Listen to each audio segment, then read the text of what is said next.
Assalamualaikum warahmatullahi wabarakatuh. Masih bersama saya di channel Arjano Crypto. Hai.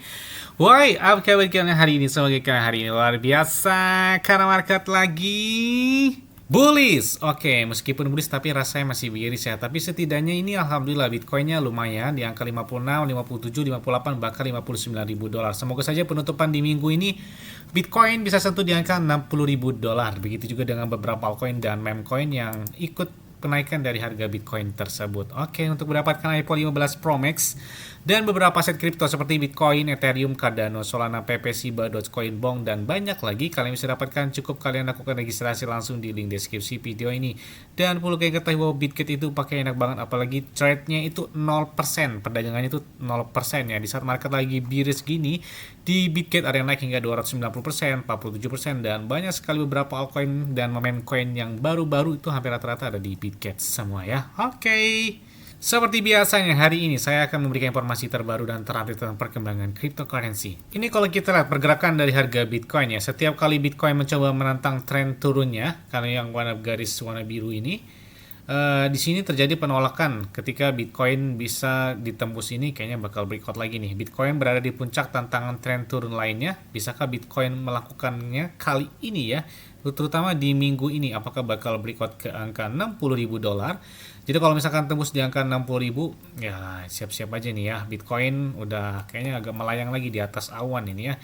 Apalagi konsolidasi ini memang memakan waktu. Setelah halving itu kan beberapa bulan. Jadi diprediksikan konsolidasi atau sideway ini itu bakal berakhir di September atau di kuartal ketiga di tahun 2024 mendatang. Nah, kita lihat penutupan pergerakan dari Bitcoin menggunakan time frame harian. Ada ribuan yang dibutuhkan Bitcoin dan harga saat ini menantang resisten bawah tinggi lagi. Kita lihat ya bahwa Bitcoin ini perlu melakukan penutupan harian di atas minimal tuh 59 ribuan dolar. Jadi untuk menembus low high-nya, dan yang lebih penting memposisikan dirinya tuh untuk rally ke 60.600-an dolar yang warna biru ini ya. Kalian bisa lihat, jadi potensi rally kalau misalkan Bitcoin tembus 66.600 lagi, udah siap-siap aja nih ya. Beberapa konsolidasi mungkin bisa tidak ditemukan lagi harga di atas 53.000 dolar gitu ya. Mungkin nanti standnya udah stand seperti sebulan yang lalu di angka 60 ribuan dolar ya. Dan masih kita lihat masih dalam fase sesuai dengan skenario-nya bahwa Bitcoin ini kalian bisa lihat ya, setelah halving yang kedua, ketiga, dan yang keempat ini itu chartnya mirip banget. Jadi setelah terjadinya pelaksanaan halving, bahwa di sini Bitcoin terjadi konsolidasi yang memakan waktu dalam 2 hingga 4 bulan atau 5 bulan ke depan setelah halving. Makanya kita lihat ya, ini cenderung melakukan setway atau konsolidasi ini menggunakan time frame bulanan. Jadi ya ini masih di jalurnya secara sejarah ya. Jadi kita lihat aja di tahun 2025 mendatang. Ini kita lihat bahwa fase dari masa ke masa gitu ya, dari Bitcoin dari 2011 ke 2013 puncak tertingginya, begitu juga seterus-terusnya. Jadi ini gila, ini mirip banget ya. Ini ketika lihat ya 2012 terlaksananya halving, kemudian puncaknya 2013, kemudian 2017 puncaknya, kemudian setelah halving ketiga tahun 2021. Ya ini chartnya mirip-mirip banget. Jadi kayaknya sih udah ketebak. Makanya saya bilang, saya selalu katakan momen buy the dip adalah kayaknya oke-oke aja gitu ya, sebelum di fase bull market ya di tahun 2025 mendatang. Meskipun pemerintah Jerman sudah menjual Bitcoin ya, kayaknya sih nggak terlalu signifikan banget ya. Memang signifikannya turun dari 60 ribu di bawah gitu ya, 50 ribuan dolar. Tapi sampai saat ini dia sudah nggak ada lagi Bitcoin. Jadi pemerintah Jerman secara resmi tidak mempunyai Bitcoin lagi untuk dijual. Jadi nol. Lihat aja nih ya, siap-siap aja nih buat di tahun 2025 Salvador malah mengambil entry yang cukup lumayan gitu ya, ketika pemerintah Jerman melakukan penjualan Bitcoin dengan jumlah yang sangat signifikan, sehingga berdampak bagi market yang terjadi food yang luar biasa di sini ya. Penurunannya hingga di bawah 60 ribu dolar. Tidak hanya itu tapi ya, ternyata Bitcoin penggunaan energinya berkelanjutan dari bertambangan mencapai titik tertinggi baru sepanjang masa, yaitu sebesar 56,2% kenaikannya. Wow. Bahkan selain negara Salvador, Amerika Serikat, dan akibat dari ETF spot Hong Kong tersebut, ternyata ini berdampak banget buat beberapa retail besar yang melakukan entry terhadap Bitcoin ya. Bahkan dalam satu minggu ini atau sepekan ini bahwa Bitcoin ETF Spot Hong Kong mereka telah membeli sekitar 425 Bitcoin atau setara dengan 24 juta dolar. 1 juta dolar kurang lebih 16 miliar rupiah ya. Jadi kalau 24 juta dolar ya berarti udah ratusan miliaran rupiah. Wih.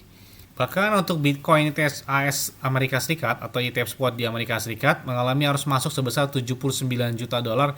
Itu dilakukan hanya dalam waktu 24 jam terakhir kemarin ya. Jadi ini hari kelima berturut-turut saat negara Jerman menjual ETF spot dari Bitcoin atau menjual Bitcoin dan jumlah yang sangat signifikan. Ternyata Bitcoin ETF Amerika Serikat malah berbanding terbalik. Mereka gencar sekali melakukan entry. Jadi ada yang jual dan ada juga yang sudah menampung dan menunggu Bitcoin gitu ya. Tidak hanya itu ya, raksasa bank JP Morgan pun mengatakan bahwa Bitcoin dan market kripto katanya akan bangkit kembali itu pada bulan Agustus. Ya, kita lihat sih ya. Tapi kalau memang lihat sejarah ya bulan Agustus atau September konsolidasi itu berakhir sebelum di fase kencang gitu ya.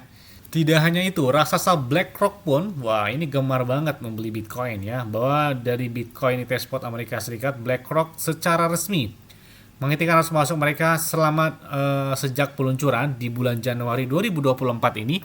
Mereka telah melakukan transaksi untuk pembelian sekitar 18 miliar dolar. Gila banget 18 miliar dolar loh ya yang masuk ke pasar ETF spot Bitcoin di Amerika Serikat sejak bulan Januari.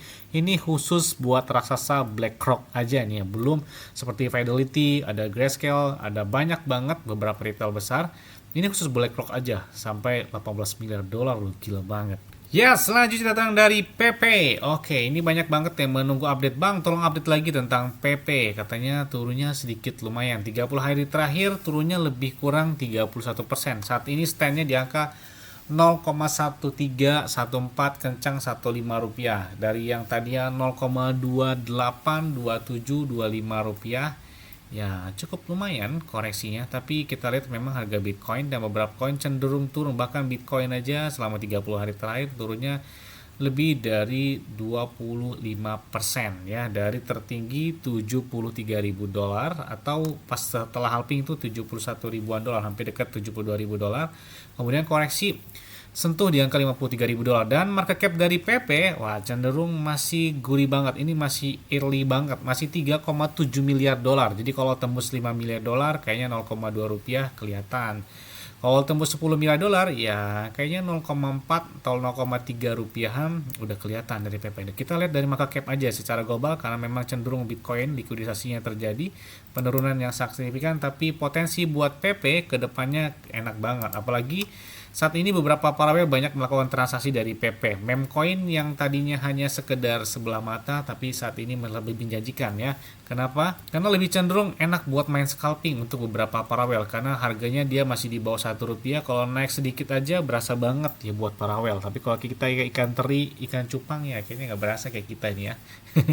Meskipun ada yang arus keluar sampai dengan 702 miliar PP coin, tapi di situ ada juga cenderung yang melakukan entry yang cukup sangat signifikan banget dari pertukaran bayaran, bahkan melakukan pembelian sampai dengan 6,59 juta dolar. Wow, gila banget. Selain itu juga ada yang melakukan pembelian sampai dengan 83 juta dolar untuk PP. Ini transaksi dari beberapa pertukaran yang dikumpulkan sangat signifikan banget di saat market lagi bearish begini. Jangan saya bilang beberapa paralel itu tertarik sepertinya buat si PP ini.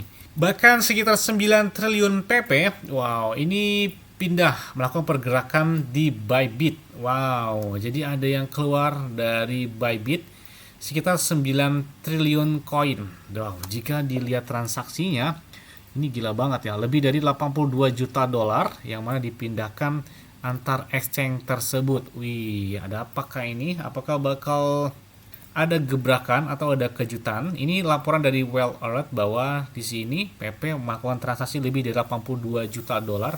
Gila, 80 juta dolar ya, 1 juta dolarnya 16 miliar, 82 juta dolar berarti wah gila banget ya. 9 triliun PP yang dikirim dari Bybit. Nah, di sini juga ada beberapa prediksi secara khusus dari PP. Apakah PP bisa meledak ke 1 dolar? Kayaknya jauh nih kalau 1 dolar. Kalau 1 rupiah, kalau dalam waktu dekat kayaknya masih oke-oke aja nih. Kita lihat bahwa ada beberapa analis yang prediksi bahwa harga PP bisa mencapai harga-harga tertingginya ya. Kita lihat bahwa Ini beberapa analis memprediksi dari tahun 2024 hingga tahun 2030 ya.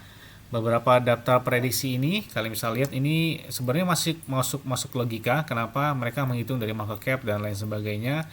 Nah, ini kita lihat pergerakan dari bulan Juli bahwa PP cenderung turun dibandingkan di bulan Maret yang mana atau di bulan kemarin lah ya, bulan Juni ya. Pas PP di angka 0,28 rupiah tertingginya kurang lebih di angka tersebut. Nah, ini beberapa analis juga memprediksi bahwa di tahun 2024 mungkin penutupan tahun itu bisa potensinya kurang lebih di angka 0,4 rupiah. Nah, ini beberapa analis prediksi hal tersebut ya. Kalau kita lihat sih kayaknya mungkin aja, apalagi market cap mereka masih 3 miliaran dolar karena pas tertinggi mereka aja mereka sampai sentuh di angka 5 atau 6 miliar dolar di angka 0,28 rupiah. Jadi kalau misalkan market cap mereka tembus lagi ke angka tersebut, ya kayaknya masih wajar-wajar aja gitu ya. Di tahun 2025 si PP bisa sentuh ini hampir dekat 1 rupiah di angka 0,8 rupiah. Jadi masih masuk akal, apalagi di tahun 2025 itu puncak tertinggi biasanya buat Bitcoin. 2 tahun atau 543 hari setelah halving terjadi yang keempat ini, itu diprediksikan puncak tertinggi dari Bitcoin dan diikuti oleh beberapa altcoin serta meme coin. Ini di tahun 2030 pun diprediksi PP di angka tersebut di angka 0,0015 dolar ya. Ini kalian bisa lihat. Ini terendahnya hampir rata-rata dan potensial tertinggi dari PP. Itu kalian bisa lihat. Jadi kalau misalkan ke 1 dolar kayaknya masih jauh lah ya. Karena si Floki aja yang tadinya di bawah 1 rupiah saat ini udah lumayan kencang banget, bahkan dia stand udah 2 rupiah, 3 rupiah, bahkan tertingginya kurang lebih 5 atau 6 rupiahan ya.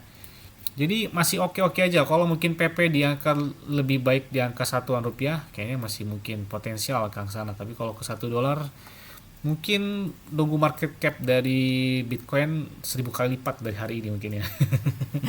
Oke, mungkin itu aja yang dapat saya sampaikan kepada kalian semua.